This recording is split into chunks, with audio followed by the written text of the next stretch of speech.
तुंहिंजे याद जी वरी आवीर ओ लगी रही या थदड़ी रहो लगी रही या थदड़ी जी दोस्तों अवांखे भलीकार कयूं पंहिंजे चैनल सिंधी लाइव में वीडियो शुरू करण खां पहिरीं दोस्तनि खे गुज़ारिश कंदुमि त असांजे चैनल खे लाइक कयो सब्सक्राइब कयो ऐं वधीक दोस्तनि ताईं शेयर कयो। दोस्तो सरमद सिंधी उहो सिंधी रागी आहे जंहिंजा कलाम ॿुधी इंसान में इनकलाब जी आस उभरी अचे थी। सरमद सिंधी उहो अज़ीम फ़नकार आहे जंहिंजा कलाम हर पीढ़ीअ जा सिंधी ॿुधंदा आहिनि, नंढड़नि ॿारनि खां वेंदे ओड़नि बुज़ुर्गनि ताईं। सरमद सिंधी न सिर्फ़ु हिकु गुलूकार हो पर हिकु क़ौम परस्त सिंध परस्त शख़्सियत हुई जंहिंजी तारीफ़ करण लाइ हज़ारें पननि ते मुश्तमिल किताब बि काफ़ी न हूंदा।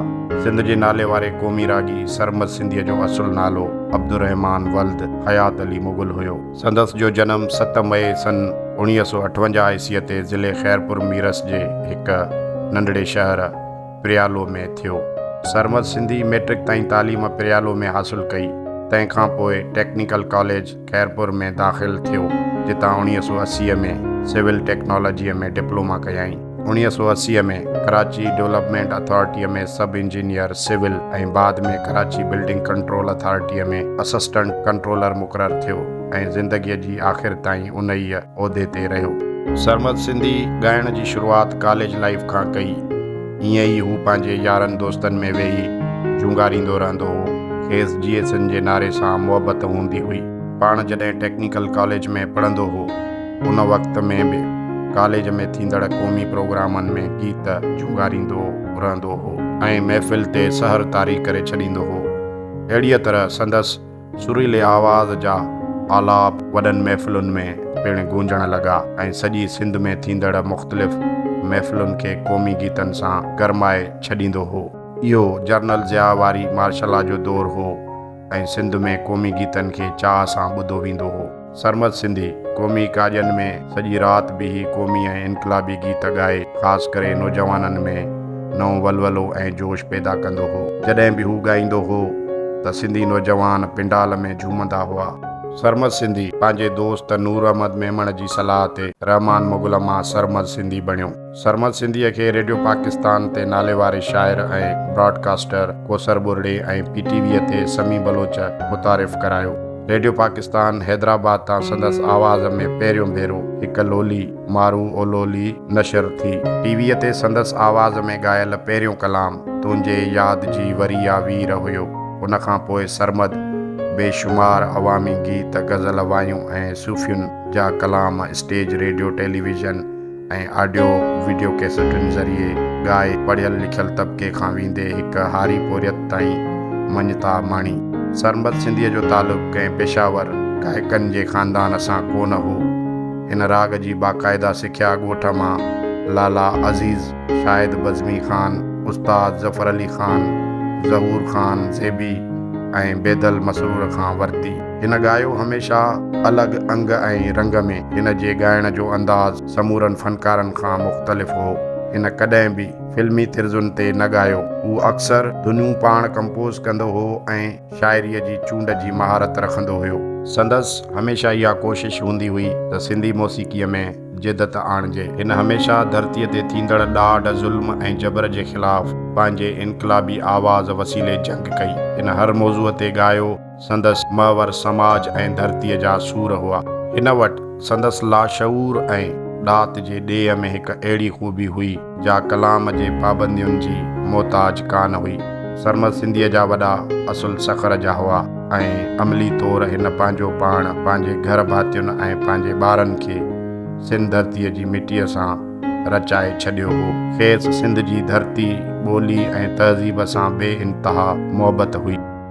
हिन सिंधियुनि जे दिलियुनि जी तर्जुमानी कई। सरमद सिंधी क़ौमी प्रोग्रामनि जी दावत जी का बि फीस या उजरत न वठंदो हो।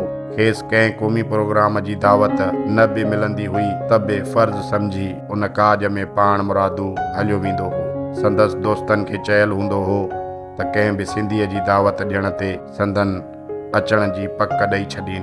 हिन कॾहिं बि पैसनि जी ख़ातिर न ॻायो।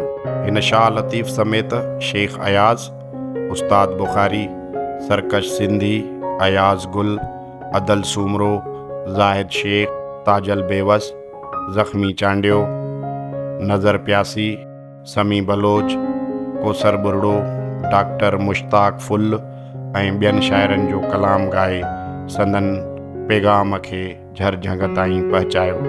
सिंधी अवाम में खेसि सिंध जो बेजल जे नाले सां यादि कयो वञे थो। नामियारे शाइर ताजल बेवस खेसि राग जो राणो ऐं सिंध जो विक्टर हारा करे सॾियो आहे। सरमद सिंधी साईं GM सैद जी सालगिरह जे प्रोग्रामनि में हर साल पाबंदीअ सां शरीक थींदो हो। संदसि ज़िंदगीअ में सिर्फ़ु सिंध सां मोहबत हूंदी हुई। सरमद सिंधी हिकु रोड एक्सीडेंट में सख़्तु ज़ख़्मी थियो, जंहिंमें संदसि हिकु जंग जी हॾी भॼी पई हुई, जंहिं करे खेसि कराचीअ जी इस्पताल मां लोही राड लॻी ऐं पाण उन वसीले हलणु लॻो। कुझु अरसे बाद 27 डिसंबर 1996 ईस्वीअ ते बदीन मां हिकु प्रोग्राम करे कोस्टर ज़रिए कराची वापसि वञी रहियो हुयो त दीवान शुगर मिल ठटे वेझो कोस्टर जो कमंद सां भरियल हिकु ट्रक सां टकर थी पियो, जंहिंमें हू सख़्तु ज़ख़्मी थी पियो। खेसि कराचीअ खयों पए विया त रस्ते में दम धणीअ हवाले कयईं ऐं 35 सालनि जी फूह जवानीअ में वफ़ात करे वियो। संदसि जो आख़िरी ऑडियो एल्बम मारूअड़ा शहज़ोर हुयो, जंहिंमें ज़ाहिद शेख, अयाज गुल, ज़ख्मी चांडियो ऐं ॿियनि शाइरनि जा गीत शामिल हुआ। सिंध जे महान कवि शेख अयाज सरमद सिंधीअ जी वफ़ात ते ताज़ियती तासुर में लिखियो आहे त सरमद जो आवाज़ अञा ताईं कतियुनि जे कननि में गूंजंदो हूंदो ऐं सितारा उहो ॿुधी सोचींदा हूंदा त सिंध धरतीअ जो अहिड़ो उपग्रह आहे जिते अहिड़ी लाज़वाल ॾात पैदा थी सघे थी। सरमद सिंधीअ खे पुट जी औलाद जी तमामु घणी ख़्वाहिश हूंदी हुई। सरमद सिंधीअ जी वफ़ात खां 3 ॾींहं पोइ संदसि वनीअ हिकु पुट खे जनमु ॾिनो, जंहिंजो नालो अज़ीज़ुर रहमान रखियो वियो। खेसि हिकु पुटु ऐं धीअ मारिया जो औलाद आहे। हिन वक़्तु सरमद सिंधीअ जो नंढो भाउ अहमद मुग़ल संदसि नक्शे क़दम ते हलंदे पंहिंजे भाउ जो नालो रोशन करे रहियो आहे। सरमद सिंधीअ जी वफ़ात बाद अली हसन चांडे संदसि तासुरनि ते ॿधल हिकु किताब सिंध जो बेजल सरमद सिंधी सहेड़े 1997 ईस्वीअ में सरमद सिंधी यादगार कमेटीअ तरफ़ां छपाए पधिरो कयो, जॾहिं त कोसर बुरड़े संदसि ॻायल कलामनि खे सहेड़े हिकु किताब पिणु शाया करायो आहे। जी दोस्तो, त हीअ हुई मालूमात सिंध जे भलोड़ क़ौमी रागी सरमद सिंधीअ जे बारे में। उमेद कयूं था त असांजो वीडियो अव्हांखे पसंदि आयो हूंदो। दोस्तनि खे गुज़ारिश कंदुमि त असांजे चैनल खे लाइक कयो, सब्सक्राइब कयो ऐं वधीक दोस्तनि ताईं शेयर कयो। वॾी महिरबानी, लख थोरा। जीए सिंध, जय झूलेलाल।